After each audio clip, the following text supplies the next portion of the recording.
welcome everybody to another round of World of Tanks subscriber replays. My name as always is Maxwell, and today's first video is from the user JakeLet's94. That's JakeLet's94, and he's driving the Cromwell on an encounter battle on Malinovka. Cromwell being a tier 6 medium tank for the British. This thing's pretty damn amazing. Great speed and agility, half decent cannon, good hit point pool, and just a pretty damn good all-round tank.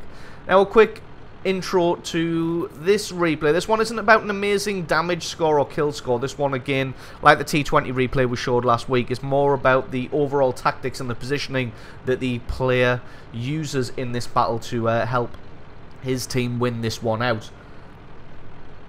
So as you can see, JakeLet's playing to the strength of his tank immediately, coming all the way to the southern flank here, and then going to be heading all the way up the left-hand side of the field.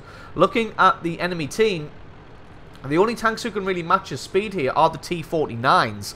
And if he comes head-to-head with a T49, I would like to bet on the Cromwell any day of the week. And there we go. There is indeed one of the T49s. Gets one hit in him, bounces one from the T49, gets a second hit, and then rams him for the kill. See there, only takes about 140 points of damage in return, and very quickly takes out and dispatches that T49.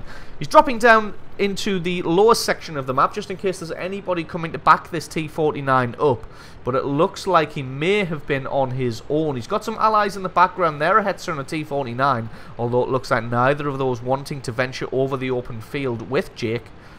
So he just advances forwards here, and again, just having a quick look to make sure that there's nobody in the area who's going to quickly pick him off, waiting maybe for some of his allies to come and offer some support, but it looks like he's probably going to be all on his own on this flank, at least for the time being. Decides to move up now, just giving it a little bit more time for the enemy tanks to get into position so that he can come and surprise them. And as you can see, the Chi-He and the T49 now making their way across the open plain there. You can see he's sticking very close to the red line here. Spots out an M4. Just leaves him for the time being, hoping that some of his allies can maybe get some shots onto him. As you can see, they do have some pretty big guns in the background here. I don't think Jake's actually been spotted out. May have been spotted now, as he is pretty damn close to this M4. And looks like the M4 isn't really paying attention, so he's able just to get two good hits through his armor. Got to be careful though, because this M4 may be equipped with the derp cannon, but he gets taken out now in the end by that Chi-He. And Jake's definitely been spotted now. So he's got to move and got to get into cover. Going to use the bush in the building to shield him from the right-hand side as he makes a dive into the forest on the left. And although he's almost certainly, well, not almost certainly, although he has been spotted out, it doesn't look like anybody's really paying him attention. Having a look at this Stug here, see if we can get a shot onto him, but just being let down a little bit by his gun depression. Got to be aware here that the Covenanter knows that he's in the area and is returning fire here. So Jake got to be careful now. Takes a hit in the front from the KV-1. Injures his commander. So he's just going to drop back into the forest. Allow his camo to kick in. Although he takes a hit from that Stug 3 now. Gets his track back into commission and heals up his commander. And then drops all the way back now. Uses the hill here as a defensive position. But it looks like the Allied team hasn't fared particularly well on the hill.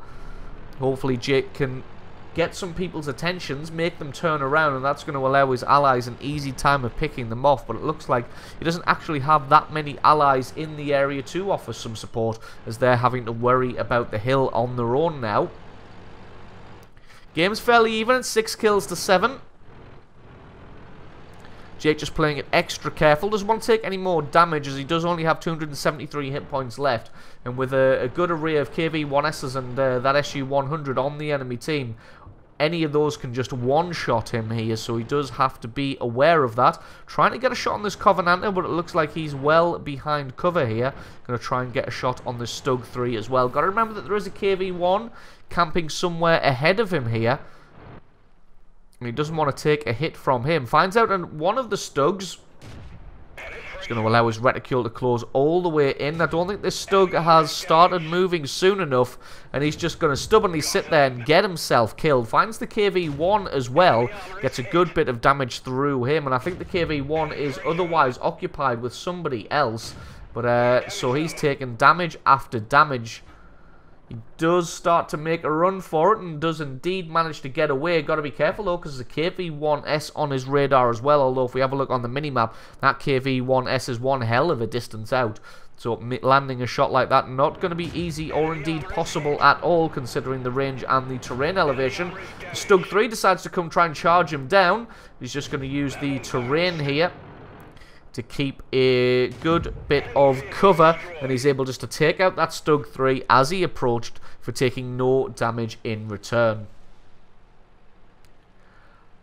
Game's still fairly even at 10 kills to 11, even though the Allies feel like they're on the back foot. I think it's just the fact that they're a little bit scattered here. They've got the T-150 capping the cap circle, and I'm not really sure. I mean, the T-49, you could say that he's covering the cap circle, but I have no idea what that Hetzer thinks he's achieving all the way in J3 there, because he's not going to be able to shoot anybody, because the furthest right part of the cap circle does dip down into cover.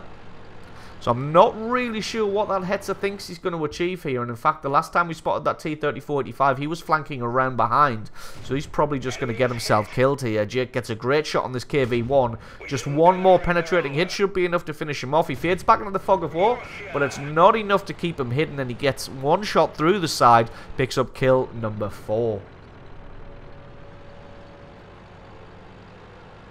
So the T-34-85 is now wreaking havoc. He's come along behind the T-49, got a kill on him, and now he's just got to contend with the Hetzer, who, again, I have no idea why he's so far out. Hetzer's position does come up big, though, as he gets a kill and takes out that T-34-85, and now it's just the two of them versus a KV-1S, SU-100, and that Covenanter. In fact, I think last time we saw that Covenanter, yep, there we go, only got 47 hit points left, so he's not really going to play much of a role in this battle. Jake trying to find KV-1S, not the stealthiest tank in the world, but not quite able to find his position. Covenanter gets caught out in the open here. One good shot. Nope, just misses that one, but one good hit will be all it takes to take him out, and there we go. That's kill number 5. But as it is, the SU-100 was able to take out the Hetzer, and that leaves just Jake himself versus a KV-1S and an SU-100. And Jake only got 270 hit points, but I don't think this KV-1S can see him here. And he's just going to whittle him down with death by 1,000 paper cuts. And there we go. That's kill number 6. Now it's just Jake versus this SU-100. Last time the SU-100 was spotted was out on that open field. So Jake just going to loop around the top of the map here. Again, though, don't want to call GG prematurely. There's the SU-100. He's moved into the cap circle. Jake going to crest the hill here on the left-hand side in an effort to try and get a shot on the side of that SU-100. Unfortunately, gun depression letting him down just a little bit. And there we go. The SU-100, I think, is facing this direction, so he's got to play this one carefully. He doesn't want to take any damage from that SU-100. If he's armed with the top cannon, then he's going to be well capable of doing 273 damage in a single shot, and that shot will sail right through the Cromwell's armor. So Jake decided to play this one safe, and he's going to flank out all the way to the right-hand side. Thing about this position is, though, now with the addition of that little hill, he's not going to be able to get a shot on the SU-100. Oh, he could just about see the top of him there, but that one hits the hill, and the SU-100 moves well into cover now. And Jake's going to have to find another position to approach from. So he's just going to back off, allow his stealth to kick back in, and then head off into the distance. He's going to decide to flank all the way around onto the hill itself. Going to see how long he's got on that timer. It's still got 2 minutes. And there's 5.5 minutes on the clock, so he doesn't have to rush this one. As you can see, switching it up to premium ammunition here, because like I said, he's only got one shot of hit points left himself, and this SU-100 could be a bit awkward to penetrate from the front if he's not absolutely careful. And if there's ever a time when you need premium ammunition, when you're one-on-one against an SU-100 and he's capping the encounter base, this is when you need to guarantee the penetrations. So Jake taking the long route around, which is absolutely the right thing to do, because then the SU-100 isn't going to spot him until the last possible second. Jake gets in, aims for his track, but doesn't quite get to take it out. Luckily, though, his speed is more than enough to carry him past the SU-100's traverse speed. And now that he's alongside, there isn't really going to be much this SU-100 can do. All he can try and do is move around to throw him off. He hits the engine deck. It's not quite enough to take him out, but that's kill number 7, GG, and the victory. victory. So absolutely awesome replay there from Jake Let's 94. Thank you very much for sending that one in. And don't forget, guys, to stick around, because as always, the score screens and another game are coming right up.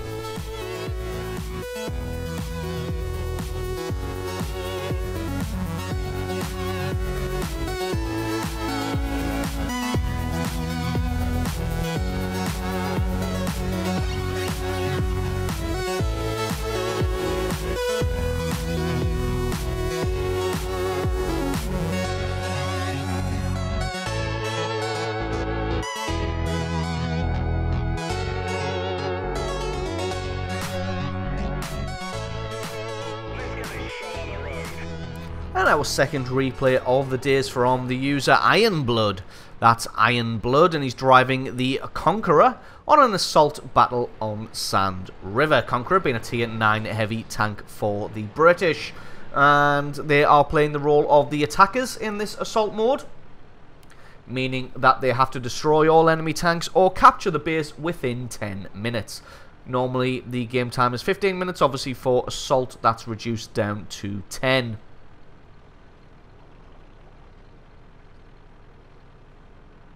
So Ironblood going to be heading all the way over to the left-hand flank immediately.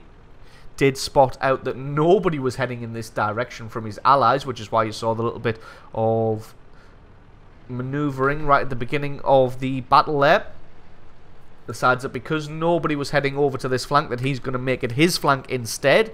Conqueror is a pretty damn good tier 9 tank. Frontal armor isn't amazing, but the turret on it is nice. Spots out a Kneven, its tier 8 counterpart. Kneven obviously leads on to the Conqueror. Gets a great hit onto him as well and does a nice piece of damage.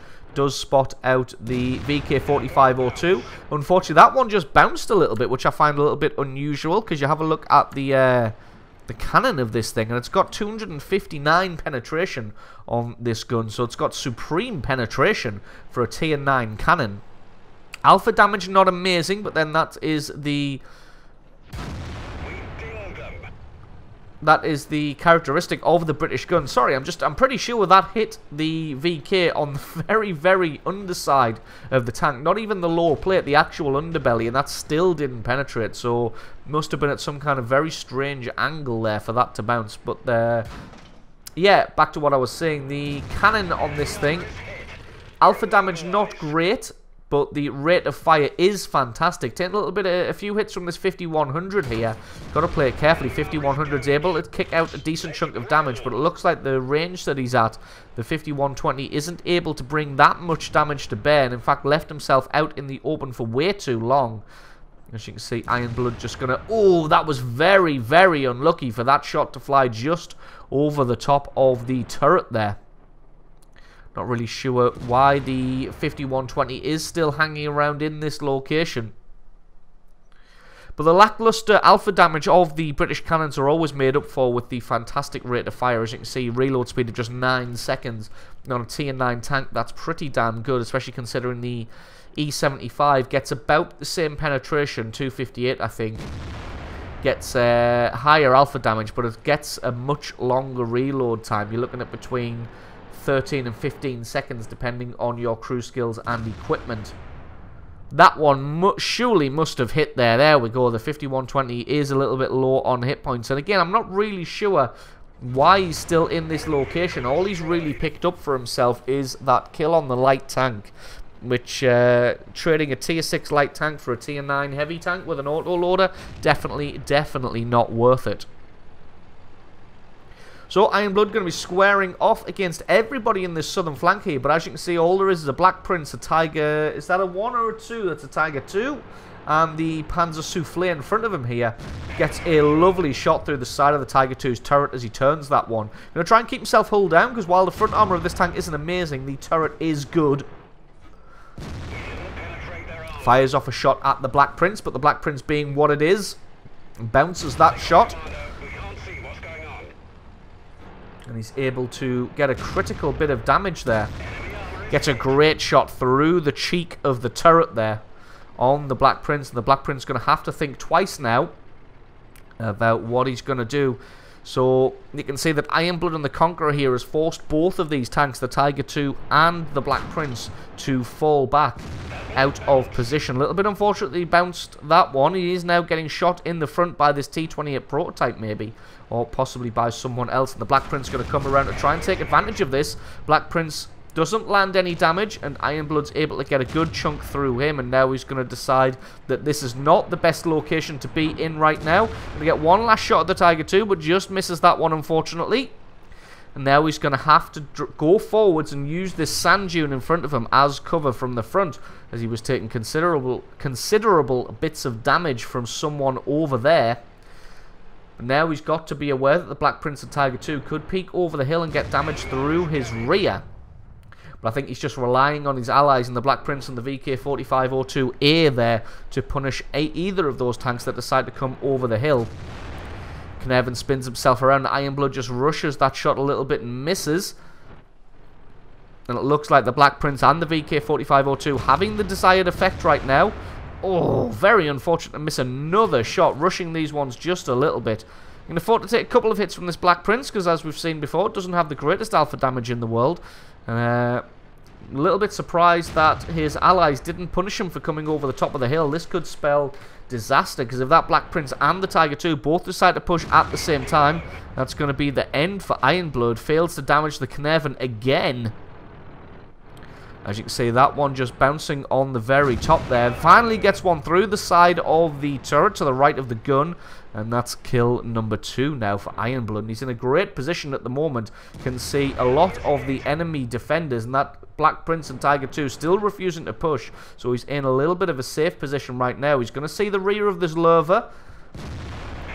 Waits till it was rear armor and then takes his shot and gets a good chunk of damage onto him. Still got the Waffenträger there. Lurva still looking to the north.